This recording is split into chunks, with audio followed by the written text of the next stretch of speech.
தேவனால் கூடாத காரியம் ஒன்றும் இல்லை என்றான். ஆம், என்னுடைய அன்பான தங்கைமார்களே, அக்காமார்களே, உங்களுடைய கர்ப்பத்தின் கனி இன்னும் ஆசீர்வதிக்கப்படலை என்று கலங்கிட்டு இருக்கீங்களா?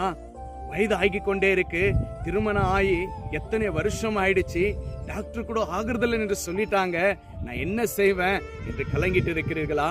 ஆம் பிரியமான அன்பு தங்கைமார்களே, அக்காமார்களே, சகோதரிகளே, ஆண்டவர் இன்றைக்கு உங்களை பார்த்து சொல்லக்கூடிய வார்த்தை, சகரியா எலிசபெத் வயது ஆகி கொண்டிருந்தாருங்க, வயது ஆயிட்டு இருந்துச்சு. அவங்க ஆனாலும் கர்த்தர் மேல விண்ணப்பம் வைத்து கர்த்தரிடத்துல விசுவாசமா இருந்தாங்க. அந்த வயதான சமயத்திலும் யோவான் என்ற ஒரு மகனை எலிசபெத்துக்கு கொடுத்தார் ஆண்டவரே. இன்றைக்கு நீங்களும் உங்களுடைய விண்ணப்பத்தை கர்த்தரிடத்துல விசுவாசத்தோடு ஜெபித்துக் கொண்டிருங்க. ஏசப்பா உங்களை பார்த்து சொல்றார், எனக்கு பிரியமான அன்பு தங்கை அக்காமார்களே, ஏசப்பா உங்களுக்கு ஒரு நல்ல கர்ப்பத்தின் கனியை ஆசீர்வதிக்க போகிறார்.